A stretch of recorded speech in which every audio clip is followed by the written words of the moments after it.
Oke, bismillahirrahmanirrahim. Assalamualaikum warahmatullahi wabarakatuh. Hari ini ada dua tema yang mau saya sampaikan. Tema yang pertama adalah tentang rezeki. Oke, ada cerita tentang Imam Syafi'i dengan gurunya. Rule-nya adalah setiap saya tanya ada yang bisa jawab berarti dia dapat 10 ayat. Oke. Tabungannya 10 ayat. Turun. Iyalah, soalnya lagi kemarin kan baru percobaan. Ada yang kenal nggak Imam Syafi'i siapa? Ada yang kenal? Tunjuk tangan kalau ada yang kenal. Ada yang tahu maksudnya. Kalau kenal kayak nggak mungkin. Ya apa? Nggak apa-apa, jawab aja. Apa? Ulama besar. Ada yang lagi? Betul, Imam Mazhab. Iya. Dicatat ya, mana Nabila? Itu Nabila. Oh iya, ini Nabila. Masya Allah. Tepuk tangan.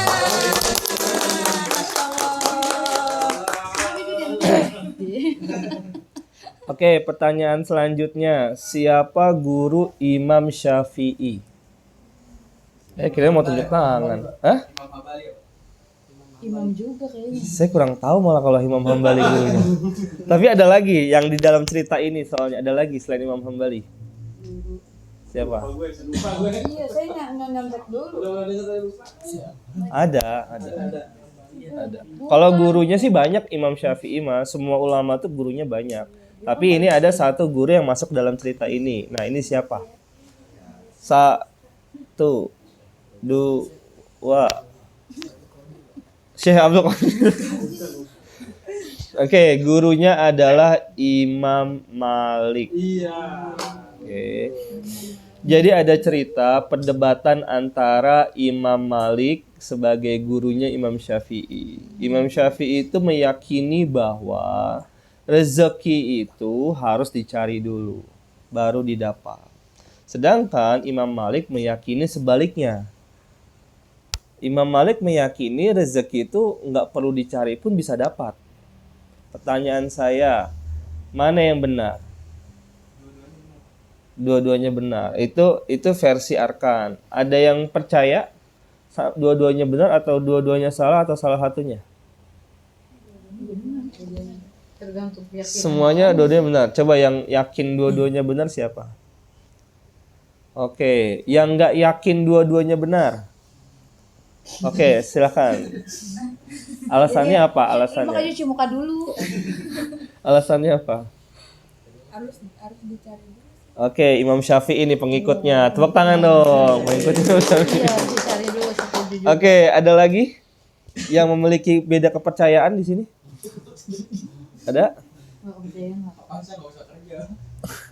Yang enggak nunjuk tangan siapa yang enggak nunjuk tangan?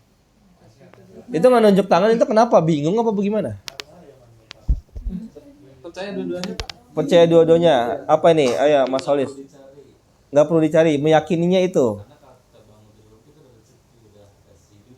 Oke, itu versinya Mas Holis ya. Bangun tidur kasih rezeki. Oke. Hari ini oke, bangun. Akhirnya di dalam perdebatan tersebut mereka meninggalkan diskusi tersebut. Lalu di perjalanan Imam Syafi'i melihat sedang ada panen anggur. Terbesit keinginan hati dia untuk membantu proses panen tersebut.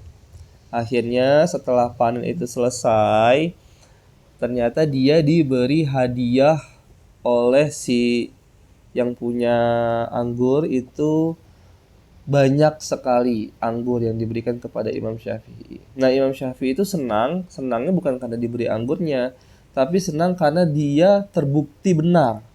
Ketika dia ikhtiar baru dapat rezeki. Itu. Lalu ketemulah dia ke gurunya lagi.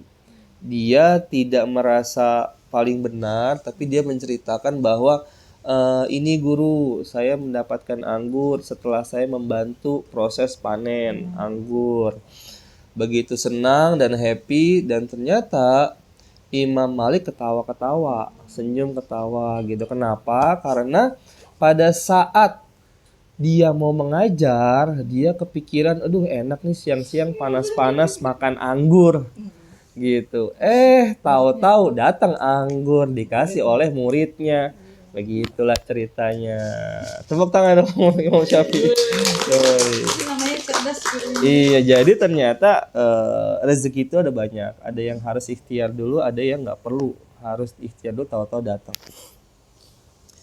Dan itu kita kembali ke konsep yang kemarin, keberuntungan dan resiko. Jadi jangan pernah merasa diri kita hebat. Ini semua hasil usaha saya. Padahal mah belum tentu. Itu pasti 80% karena faktor Allah nolong kita, bukan karena usaha. Kalau saya sih yakinnya begitu. Jadi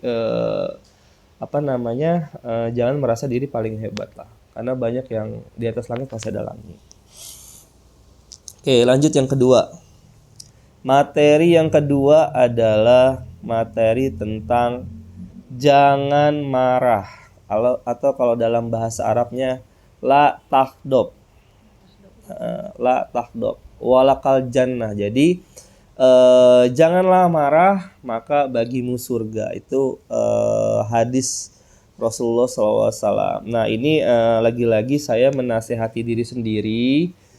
Jadi tidak ada kesan untuk menceramahi teman-teman, karena pengalaman saya itu pemarah gitu. Bahkan ada filmnya ya, Anger Management. Ada yang pernah nonton nggak Anger Management? Tidak ya, oke.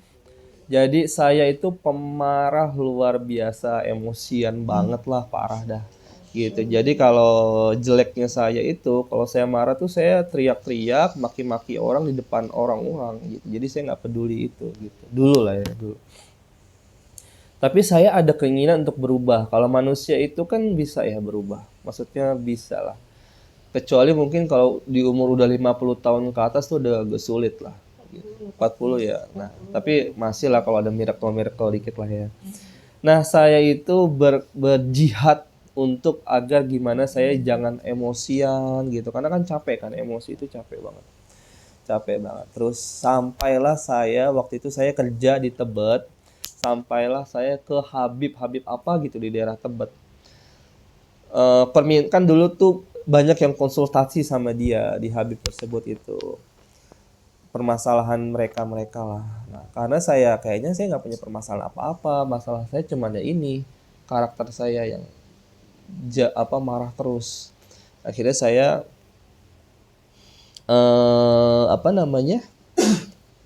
memohon kepada dia gimana sih caranya agar nggak gampang marah.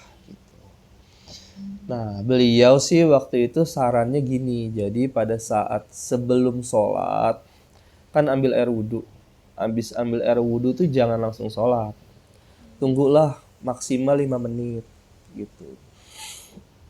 Nah, saya paham di situ ternyata mungkin bisa jadi maknanya adalah kita tuh nggak boleh melakukan hal yang terburu-buru. Semua tuh harus sesuai dengan waktunya masing-masing. Tuh makninah kalau sholat itu, ya kan? Nah, ternyata saya disarankan begitu. Nah, seiring berjalannya waktu nggak mudah memang untuk menghadapi itu semua. Tapi percayalah teman-teman, saya yang sekarang tuh jauh berbeda sama saya yang dulu. Mungkin Nabila yang sekarang kenal saya pasti akan kaget sama saya yang dulu. Itu tuh saya kayak orang nggak jelas lah gitu. Pokoknya demen banget marah-marah. Nah, itu marah-marah itu kan banyak negatifnya ya, bikin hati kita jadi sakit ya kan, terus kepikiran mulu, mikirin dia mulu, padahal belum tentu loh dia mikirin kita, ya kan? Maksudnya ketika kita kesel sama dia nih, Marah-marah. iya marah-marah, kita mikirin dia nih, gua kayaknya nggak demen sama dia, padahal mah dia lagi asik-asik gitu. Jadi banyaklah keburukan-keburukan yang akan terjadi sama kita kalau kita sering marah-marah. Itu saja mungkin dari saya. Semoga bermanfaat ya. Mudah-mudahan kita bisa belajar lagi untuk terus jadi lebih baik lagi. Amin. Oke, sebelum itu ada yang mau ditanyakan? 3 pertanyaan silakan. 3 pertanyaan, kalau nggak ditutup nih kajiannya. Ayo silakan, monggo. Ya silakan. Siapa? Arkan. Oke. Bagaimana caranya mengontrol amarah? Ya, nggak mudah. Saya itu Mas Arkan ya. Dari kecil sama bapak saya itu treatmentnya kalau saya nakal pasti dipukul kakinya, pakai rotan kah, pakai apa namanya, pakai gesper gitu kan. Bagi saya itu bapak saya menunjukkan amarah. Nah, saya tidak mau melakukan itu ke anak saya. Jadi saya akhirnya kalau mereka kena apa namanya, melakukan hal-hal yang kurang baik, itu saya punishmentnya suruh push up minimal 10 kali. Itu menghindari saya marah jadinya. Jadi harusnya saya marah, ya udahlah nggak usah dimarahin, orang udah push up kan gitu. Gitu. Marah itu kan sebenarnya kita ada hubungan sama orang lain kan, gitu kan. Makanya saya nggak mungkin saya marah-marahin arak terus gitu kan. Ya udahlah suruh ngaji aja gitu. Karena misalnya kerjaan Ara nggak beres, nggak mungkin saya marah-marahin dia gitu. Ya udahlah suruh punishment aja, toh juga udah menurut saya udah bagus lah kayak gitu. Jadi itu salah satunya sih, salah satu treatment. Nah, kalau misalnya sama teman, misalnya saya dikeselin orang, dimusuhin orang, saya berpikir dampaknya kalau saya bales. Dampak saya bukannya nggak mungkin loh saya bisa balas orang, tapi kan kayaknya kalau saya balas apa ininya, apa namanya, apa faidahnya ke saya, itu malah makin memperkeruh kan, kita jadi memiliki musuh sejati sedangkan kitanya nggak dapat keuntungan apapun gitu. Makanya sebenarnya manusia yang paling baik ini menurut saya ketika kita dizolimi, kita doakan. Itu yang paling baik daripada kita balas. Biar Allah aja yang balas. Insya Allah balasan Allah jauh lebih setimpal, bukan memuaskan ya. Jauh lebih setimpal dan sepantasnya gitu. Kalau kita kan pengennya enggak begitu. Kita pengennya balas sesakit-sakitnya. Nah, itu sifat manusia, sifat nafsu kan. Itu sih dari saya Arkan, semoga membantu. Kalau mungkin ada yang mau tambahin silahkan. Ada? Ada yang mau nambahin? Cukup? Kalau nggak ada silahkan lanjut pertanyaan kedua. Tentang rezeki boleh, tentang masa depan boleh. Ada? Ini sharing-sharing aja ya. Nggak harus saya yang jawab, yang lain juga boleh jawab. Ada lagi? Ara mungkin? Bowo mungkin? Nggak ada, oke. Terus sampai kapan nih kita kayak begini terus? 2 orang lagi, ayo saya tunggu. Siapa namanya nih? Alvan. Ada? Oke, Mas Siang tadi Solis. belum panas, Pak. Rian? Nggak ada? Oke, berarti cukup ya? Oke, cukup. Hah? Gak ada yang mau nanya berarti dua nih. Nggak ada yang mau nanya ya? Oke, mungkin Bu Desta kali mau nambahin? Mau nambahin dikit tentang dua tadi yang masalah rezeki harus dikejar sama yang gak dikejar. Menurut aku itu dua itu kayak ada tingkatannya.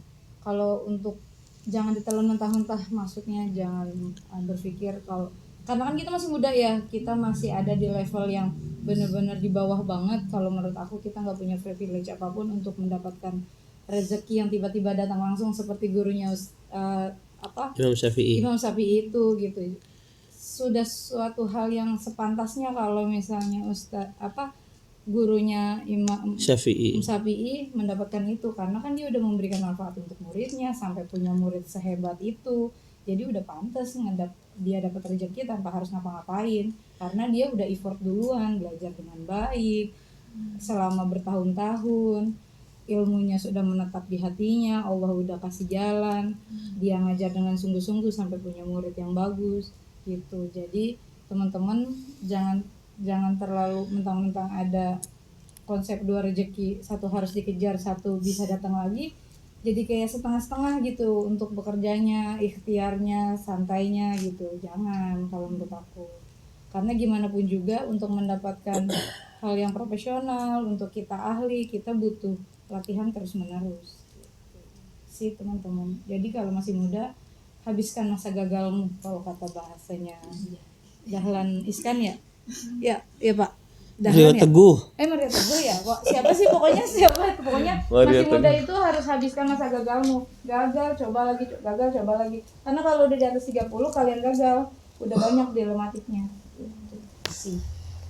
Kalau aku mau nambahin itu aja. Oke, terima kasih Bu Desta. Oke, kalau tidak ada, saya mau ngasih pengumuman. Hari ini kan kita futsal ya. Teman-teman bawa sepatu kan? Bawa sepatu ya, oke. Jadi 3 pertandingan Malaka, Dikantara, sama Hasina. Cuman karena Hasina ini udah tua-tua dan gendut-gendut, jadi dia nggak bisa dijadiin satu tim. Jadi harus masuk di kalau nggak di Malaka di Dikantara gitu. Nah ini pertandingannya 3 kali. Terus teman-teman perempuannya harus ikut untuk menjadi supporter. Ambil footage. Jadi saya mau ketika saya lagi nendang ada. Ketika saya lagi nendang ada yang fotoin. Narsis Anda, Pak. Narsis. Enggak, bukan cuma saya doang. Ketika Lukman lagi nendang, ketika Firdaus lagi nendang, oh ini superstar kita katanya nih Alvan lagi nendang gitu. Ya. Nah, hadiahnya itu nanti kan jadi jangan Pak, yang ini tim nggak usah kan? Dia workshop soalnya gitu. Iya. Kalau ini bisa lah. Dia sendiri dia. Hah? Dia sendiri. Iya, enggak apa-apa sih. Sendiri nggak apa-apa. Sebenarnya takut kan sebenarnya. Kan harus di kantor kan? Enggak lah, Di kan rumah. semalamnya di rumah. Iya, udah. Terus itu untuk futsal udah paham ya? Jadi nanti tolong beli Pocari Sweat buat minum kan. Terus siapa penanggung jawab yang beli-beli. Terus abis itu berangkat dari sini abis maghrib langsung berangkat. Salat dulu di sini. Terus ada lagi sebelum saya lanjut ke yang selanjutnya futsal, ada yang mau ditanyakan? Emang futsalnya di mana, Pak? Di Polsek. Depan polsek, depan kecamatan. Iya, situ. Oke. Ada yang mau ditanyakan? Apa itu sistemnya, sistem gol, banyak-banyakan gol apa? Nah, sistemnya jadi nanti peraturannya itu tidak boleh tendang jarak jauh. Ada ini peraturan saya buat jadi ada. Jadi golnya harus gol tiki taka. Gitu. Oke. Harus bagi-bagian gitu. Jadi golnya harus di dalam kotak penalti tendangnya. Ntar ada wasitnya. Nah, ada wasitnya nanti ada wasitnya. Udah impor wasit. Udah disiapkan rompi. Bukan, saya main bola, bukan saya. Apa? Bukan saya. Ya, Ada jadi gini. Kita ini kan liga sepak bola tarkam ya. Jadi nggak masalah kalau kuat nggak usah pakai sepatu nggak apa-apa. Kesepakatan aja kalau mau pakai sepatu. Kalau saya mah harus pakai sepatu ya. Kalau saya. Curang Bapak dong. Yang saya pernah kerja enggak. Ya. Enggak, saya mah nggak jago bener. Saya mah nggak jago. Saya mah udah capek banget, udah tua jadi. Iya. Nah, itu ya untuk futsal ya. Ada lagi mau ditanyakan? Nanti kan video itu dijadiin kenang-kenangan.